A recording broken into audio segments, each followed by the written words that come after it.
Hey guys, it's Danny. Today I have some garden updates for you. You'll have to excuse my voice. I'm a little bit sick, and if I talk too loud or use my voice too loud, I will soon run out of it. So I'm gonna sound a little off today and in the future a few videos, but don't worry, I am absolutely fine. So as promised, today I'm gonna give you a little update of the garden. Maybe a little bit of a garden tour. I don't know how many things I showed you in the previous garden tour, quote unquote. There are some new things, some things that I moved around. I'm gonna tell you all about it, right? So first off, here's a Plumeria that maybe you don't know. It still has a little flower. The weather is getting a little cold and my Plumerias are starting not to bloom so well as well as in the summertime, which is funny, right? Because in the summer things are struggling, but not the Plumerias. Can I talk?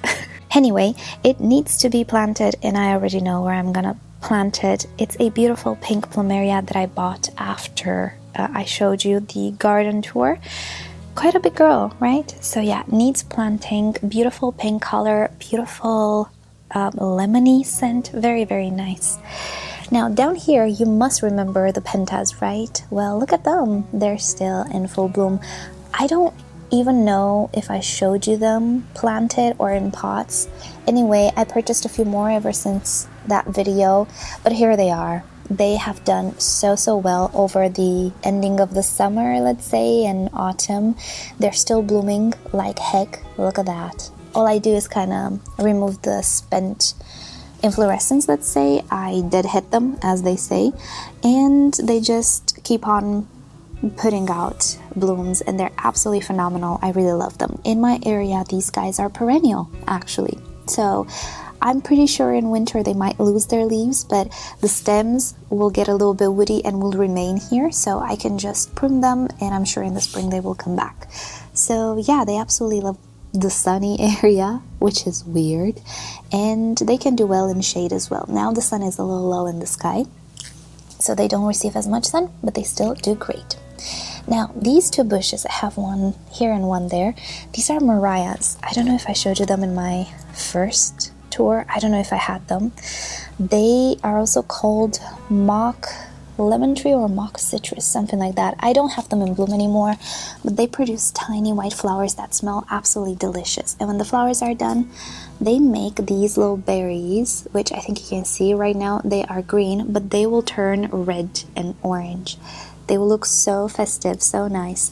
And again, they are perennial in my area, and they actually did well in the summer. There's not one burnt leaf on them. And one of them, I moved it from the front of the house. One of them was in hot, scorching sun, 12 hours a day, absolutely fine. No worries about the sun. They have slow growth, but they can grow up to, well, I don't know for a fact, but they are a tall bush. You can shape them into a small tree. So I think I'm gonna do that here, because I do want them to kind of cover this white wall here. Beautiful, absolutely adore the fragrance. Smells like citrus, actually. So here are some more Pentas. I'm collecting all of the colors. They look absolutely gorgeous. Look at this very nice coral pink. Gosh, I can't really talk today. They are doing so well. They look so luscious. Look at that. I don't even, I fertilized them when I when I planted them. I put those organic beads or pellets. Yeah, pellets. I put some at the bottom and I just planted them, and there we go. Poof. I don't even fertilize them. They are doing absolutely fantastic, and I will add those pellets probably again in the spring. They should be quite long lasting. Here I have some roses, and these, I think I showed you them, or some of them. I need to dead hit that one. I showed you some of these in a previous video. It's the one that has multiple, or not multiple, it's a bicolor one, white and pink. I found another bicolor one. Don't know which flower to better show you. This one, but the pattern is different. It has more of a streaky pattern. The other one has different coloration, but I found another bicolor one and I love it.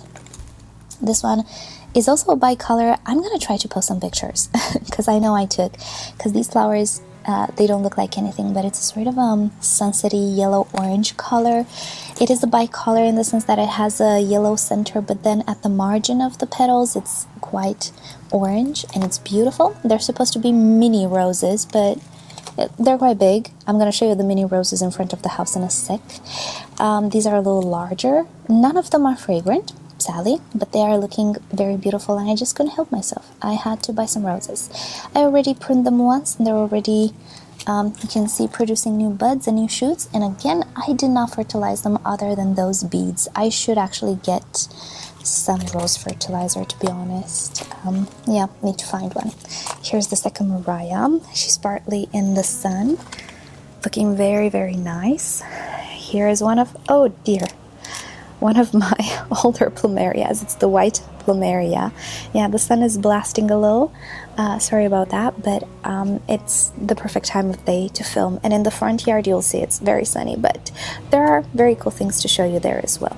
This one suffered because she was kept not on my terrace. She was kept somewhere else in the shade last year, the entirety of last year, so she didn't bloom this year, but it's okay.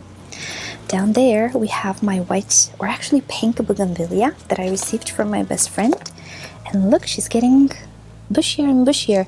She continuously is putting out bloom bracts, or bracts. And yeah, I think she's gonna become such a pretty bush here. I really like it. It's the dwarf type of Bougainvillea. I have another Bougainvillea that looks very different. That's the tall type. But I think this one is the dwarf. Here I have my mango tree, which didn't do anything yet, but is looking very green and very fresh. Right, here's my fake grass, looks very green. Here's my lemon tree. Did not do anything, and it was absolutely eaten by some caterpillars, which you will learn more about on Friday. Stay tuned for Friday's video. It's a very special video, or at least I think it's special. Let me try to arrange the light. There we go. So stay tuned for that. You're gonna learn more about the lemon tree. It's not their growth season just yet. So I have been reassured that it will start to grow in January. I need to find some fertilizer and fertilize it. But yeah, hasn't done anything yet because it's just not the season. It's still alive though. Here's another Plumeria that I will plant here. I have to show you photos of this one because right now the flowers are not looking their best, again because the night times are getting chilly. Daytimes are great, 24-25 degrees Celsius, but night times are already 11-12 degrees Celsius, so that's a little cool for them, and the flowers just don't look their best. These guys do lose their leaves partially here in my area, but it's only for about a month or 2 months or so in January or February, and then they come back to life with a vengeance. They are perennials here. They don't go very dormant, to be honest, but obviously the cooler season is not necessarily their favorite, so they will look a little bit meh. But she's doing well. She will be planted right here, to be honest. I have a different plan for this area. I will still plant roses, but not so many. Here's another, there we go. Again, I need to show you pictures of this one because she's absolutely lovely, but the flowers do not look well. She's also been a little bit attacked by some spider mite, and I am just showering it every time I water it now, and she's doing better. There, what's the name? Mandevilla. It's a Mandevilla that I tried, well, I got recently, and I'm trying to make it swirl, but I don't think it's gonna happen. I need to place this somewhere else and make it climb on something thinner, because this pole is not great. Right, and let me show you my second tree. This is my orange tree, and look at the oranges. They're starting to get ripe. Look at that. And he's looking very nice. Didn't grow at all, but again, it's not the growing season, I have been assured. I'm kind of going a little worried. I'm growing worried with these guys that they're not growing, but the fruits are getting ripe, so that's okay. And yeah, it will need a trim in the spring as well, but he's still looking good. And then here's the beauty. This is the Bougainvillea that I told you she will grow large. If you remember, in my previous tour, she was planted on that side, but that is very close to the neighbor's house, and I don't want trouble because Bougainvilleas can get really massive and they can actually put out very, very big roots. Again, I have been reassured that the foundations and the way the houses are built here, it's not a problem. But you know what? I just don't want issues. I don't want to cause issues. You know, it's a little too close to the wall and it can get huge. So what I intend to do for now is to grow it in a pot, a large pot, and just shape it in the shape of a tree and just put it wherever I want. And at some point, if I want to plant it like in the front yard, I can do so. But I just don't want to plant it next to things that are not mine, pretty much, or very close to things that are not mine. Bougainvilleas and stuff, no issue. They have very shallow roots and they're not like invasive or anything. They're very tame plants. They do not go through concrete and stuff. But Bougainvilleas can, from what I read. I don't know if it's a specific type of materials or construction that they can completely destroy. But you know what? I don't want to take risks. Here, everybody has Bougainvilleas like next to walls, next to houses. Nothing ever happens. But I am that type. I think you know this about me. I never want to film people's places and without permission and stuff, or do anything to annoy my neighbors, because I just, yeah, I don't know. It's giving me anxiety, right?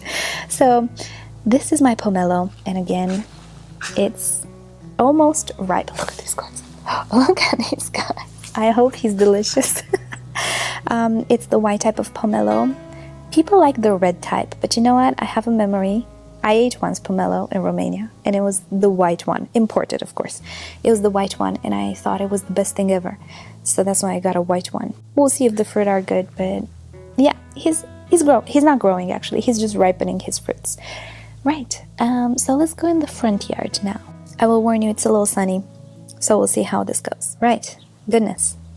I hope things are visible. What do we start with? Let's start with the rose that I potted in a video. Oh my gosh, the sun reflects in the viewfinder and it just blinded me. Right, so it's not looking well. I told you in a previous video that everything that I have planted in the soil does well. Everything that I have planted in pots, not so well. So this guy is not doing well at all. And I water him and I take care of him, but no, he's not doing well at all. Now let me show you the potted roses. These are all the mini roses that I showed you in a previous video. I've already pruned them once and they're already reblooming. Oops. Hold on. I have to work the camera here. Look at that. Look how beautiful they are. Look. Well, if the sun can let you see something. All of them, they're doing so incredibly well. But the potted one, no. So the secret to things here is plant them in the ground. Now, let's look at the lilies. They look very well, actually. I think they're gonna bloom very soon. Some of them are taller than others or more advanced than others. But yeah, they're doing well. They've done very, very well. I'm very happy. Now, will they live another season? I don't know. Also here I put the Lantana, if you remember. She was in the back. Oh my god, I can't even see the viewfinder. She was in the back. And now I'm shading the plant. I'm sorry, but I cannot wait for a day with clouds because there's rarely such a thing here in Cyprus. Right, so I moved her from the back here because I have different plants and she will do absolutely fantastic here. She was so tiny when I purchased it. And I got another one. This is a yellow one. Doesn't have blooms now, but she's very pretty and she will do very well here. Again, these are perennials here. Very nice. Now my hibiscus, they are actually doing very well, but again, due to the low temperatures, they're starting to become a little bit more meh. But I'll show you some beautiful pictures that I took when they were in full glory. Oh, they also have aphids, I see. It's okay, I'm gonna have to spray them. But yeah, it's getting a little cool for them now, but it's okay. Again, they are perennial in my area. Here I have some Gauras that I need to do something with. They can withstand heat like nothing else, but they look awful. Like they're spreading everywhere. I need to prune them. I don't know what I'm gonna do with them. I don't know if I want to keep them. They're very hardy, but goodness, they're everywhere. Right. Here I have Osteospermum. Again, these come back every year here, and I decided to put them under my Plumeria trees. Oh, hi baby. This is one. Okay, sorry to scare you. This is one of my mantises. I have several on my trees. They like it here, actually, and sometimes I feed them if I find like a grasshopper which eats my plants. I'm gonna feed the grasshopper to these guys, and they will not say no. She is huge. Look at her. Okay, here I actually have the amaryllis that I planted. Some have grown bigger, some no, but they are doing okay. The question is, will they come back every year? I have been advised that they will, but I don't know. We shall see. So I planted rather a few here and there, and we'll see if they want to come back. On this side again, have some hibiscus. This one looks so cute. I got this one thinking it was white, but it's not. And my goodness, we have an aphid infestation. It's okay. I'm gonna spray them with some soapy water. And here are some Gauras that are newer. I got them before I realized they just spread. I think I need to prune them, right? I don't know what I'm gonna do. I like them when they're like this, but not when they're like spread. And especially if it rains, they just fall over.